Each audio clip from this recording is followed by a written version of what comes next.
नमस्कार, जनप्रभात सुपरफास्ट में आपका स्वागत है। मैं हूं हेमेंद्र सिंह। नजर डालते हैं आज की सुर्खियों पर। अर्थव्यवस्था को पटरी पर लाने के लिए केंद्रीय वित्त मंत्री निर्मला सीतारमण आज बड़ा ऐलान कर सकती हैं, जिसमें करीब 1.5 लाख करोड़ रुपए के एक और राहत पैकेज की घोषणा हो सकती है, जिसको लेकर वित्त मंत्री प्रेस कॉन्फ्रेंस को संबोधित करने वाली है। बिहार के महापर्व छठ को लेकर दिल्ली सरकार ने बड़ा फैसला किया है। इसके लिए सरकार ने एक पत्र जारी किया है। पत्र में कहा गया है कि दिल्ली में सार्वजनिक स्थान पर छठ पूजा मनाने की छूट नहीं होगी। बता दें कि कोरोना को लेकर सरकार विशेष सतर्कता बरत रही है।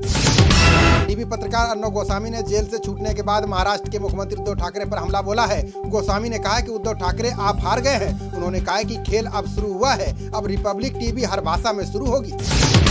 राष्ट्रपति रामनाथ कोविंद ने एनडीसी में president's chair of excellence on national security की स्थापना को मंजूरी दे दी है। ये चेयर न केवल कॉलेज की बौद्धिक पूंजी को बढ़ाने में मदद करेगी, बल्कि इसकी विश्वसनीयता बढ़ाने में भी मददगार होगी। केंद्र सरकार ने कोरोना महामारी से सबसे ज्यादा प्रभावित करीब 2 करोड़ मजदूरों को 5,000 करोड़ रुपए की राहत मुहैया कराई है। श्रम मंत्री संतोष गंगवार ने बताया कि महामारी के प्रकोप से मजदूरों और उद्योगों को उबारने के लिए मंत्रालय ने और भी कई कदम उठाए हैं। पीएम मोदी ने WHO के महानिदेशक से फोन पर बात की। दोनों नेताओं ने कोरोना महामारी से निपटने के लिए वैश्विक स्तर पर जारी साझेदारी के संबंध में चर्चा की। इस दौरान आधुनिक चिकित्सा पद्धति के साथ पारंपरिक औषधियों को शामिल करने पर सहमति बनी। 6 दिन तक लगातार गंभीर स्तर पर बनी रहने के बाद दिल्ली NCR की वायु गुणवत्ता बेहतर हुई है। हवाओं की दिशा बदलने से 24 घंटे में गुणवत्ता में 132 अंकों का सुधार हुआ है और वायु गुणवत्ता सूचकांक 476 से 344 पर पहुंच गया है। सार्वजनिक क्षेत्र के 8.5 लाख बैंक कर्मचारियों को दिवाली पर 15% वेतन वृद्धि का तोहफा मिला है। यह 1 नवंबर 2017 से प्रभावी होगा। समझौते पर United forum of bank unions और बैंक कर्मचारी सेना महासंघ ने हस्ताक्षर किए। उत्तराखंड के भाजपा विधायक सुरेंद्र सिंह जीना का दिल्ली के गंगाराम अस्पताल में निधन हो गया है। बताया जा रहा है कि विधायक कोरोना की चपेट में आ गए थे, जिसके बाद उन्हें अस्पताल में भर्ती कराया गया था। सुरेंद्र सिंह अल्मोड़ा से सल्ट निर्वाचन क्षेत्र से विधायक हैं। दुनिया भर में कोरोना संक्रमितों का आंकड़ा 5,24,29,000 के पार पहुंच चुका है, जबकि अभी तक 12,89,493 लोगों की जान जा चुकी है। दुनिया भर में पिछले 24 घंटों में 6,13,000 नए मामले सामने आए हैं। वहीं 10,180 लोगों की जान जा चुकी है। भारत में कोरोना महामारी के अभी तक कुल 86,84,000 मामले सामने आ चुके हैं, जबकि 1,28,000 लोगों की जान जा चुकी है। देश में 24 घंटे में कोरोना के 48,285 मामले सामने आए हैं, जबकि 550 लोगों की जान जा चुकी है। राजधानी दिल्ली में कोरोना संक्रमण ने अब तक के सारे रिकॉर्ड तोड़ दिए हैं। यहाँ बीते 24 घंटे में सर्वाधिक 8,593 नए मामले सामने आए हैं, जबकि संक्रमण से 85 लोगों की जान चली गई है। स्वास्थ्य विभाग ने बताया कि 7,264 मरीजों को अस्पतालों से छुट्टी दी गई है। दिल्ली में कोरोना के बढ़ते मामलों पर कांग्रेस नेता अजय माकन ने चिंता जाहिर की है। उन्होंने संक्रमण के 8,000 से ज्यादा मामले सामने आने पर लॉकडाउन लगाने की मांग की है। अजय माकन ने सीएम से अपील करते हुए कहा कि वो दिल्ली में फौरन लॉकडाउन लागू करें।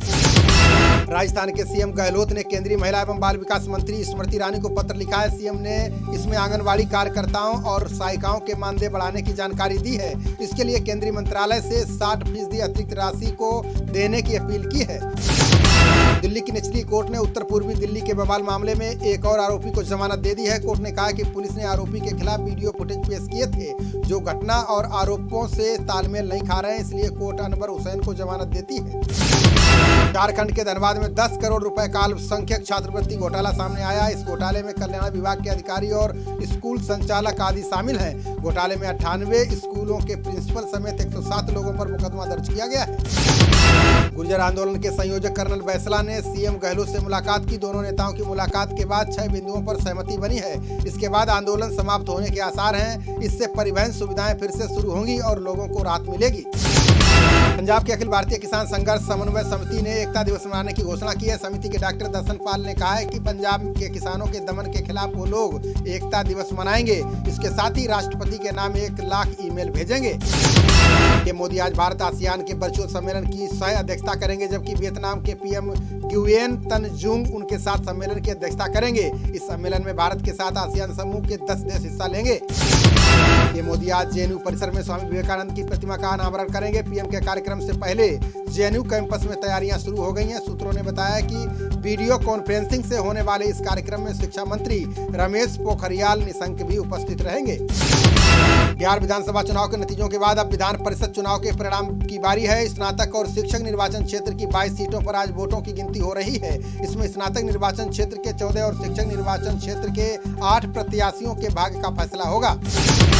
बिहार चुनाव परिणाम के बाद एक बार फिर एनडीए की सरकार बनाने की तैयारियां जोरों पर है। सूत्रों की माने तो 16 नवंबर को नीतीश कुमार का शपथ ग्रहण समारोह हो सकता है। बता दें कि नतीजों में इस बार एनडीए महागठबंधन में भाजपा सबसे बड़ी पार्टी बनकर उभरी है।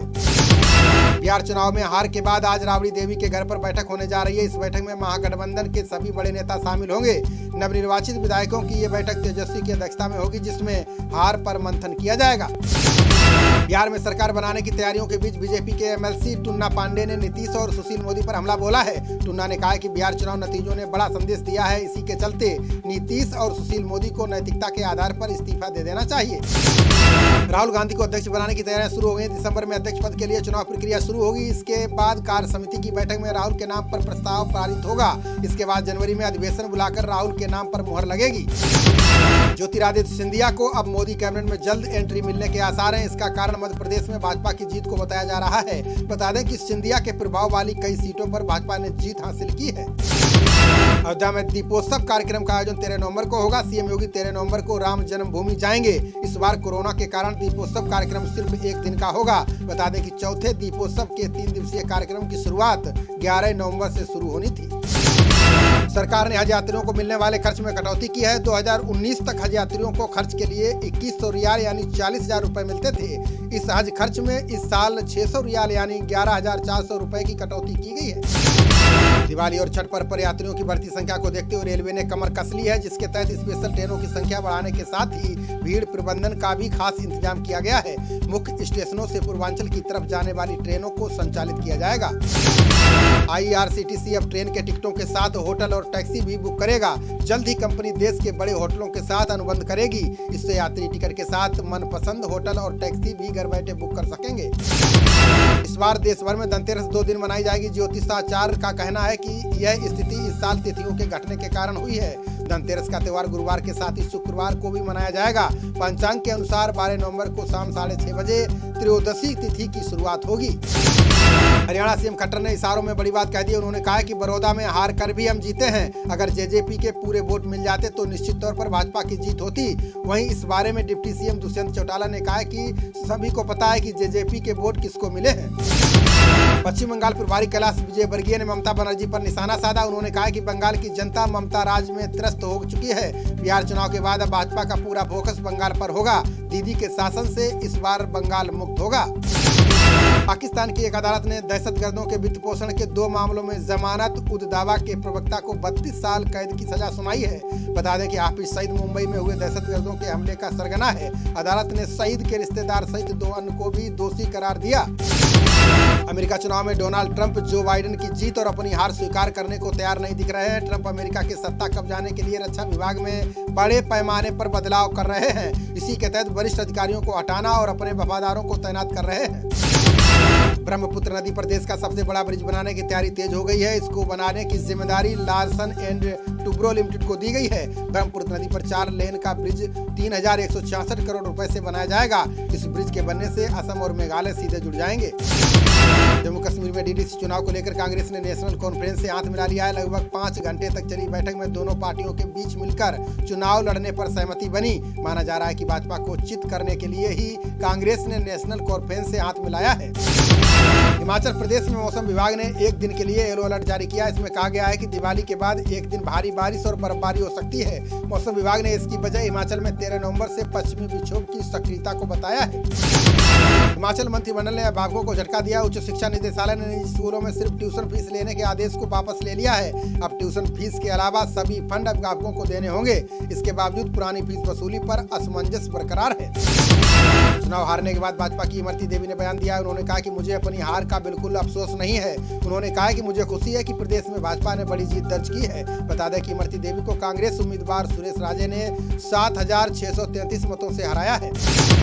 झारखंड के रिम्स अस्पताल में भर्ती आरजेडी अध्यक्ष लालू यादव की तबीयत बिगड़ गई है। उनका शुगर लेवल बढ़ गया है। डॉक्टरों का कहना है कि उन्हें अब डायलिसिस की जरूरत पड़ सकती है। दिल्ली सरकार ने लाखों वाहन चालकों को राहत दी है। सरकार ने डीएल आरसी के साथ वाहनों से जुड़े सभी आवश्यक कागजातों की वैधता 31 दिसंबर तक बढ़ा दी है। इस फैसले से दस्तावेजों को रिन्यू कराने के लिए वाहन मालिकों को पर्याप्त समय मिल जाएगा।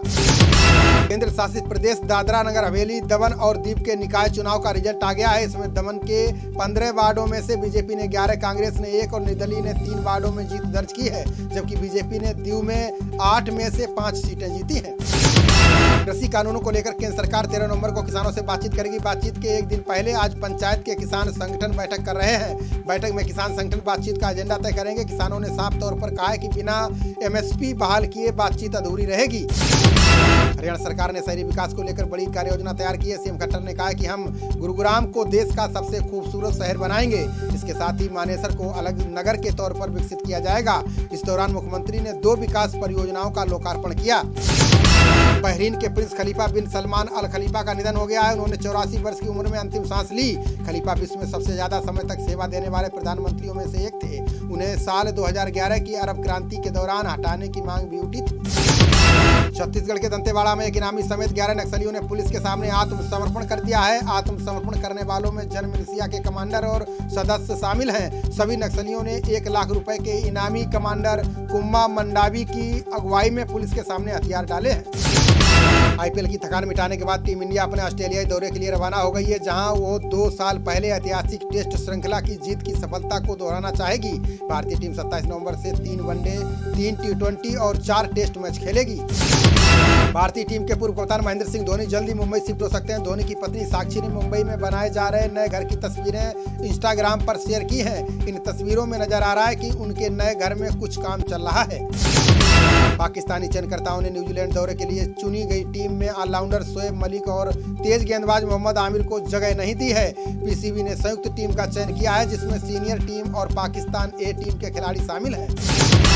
खबरों का सिलसिला जारी रहेगा। देखते रहिए जनप्रवाद। नमस्कार।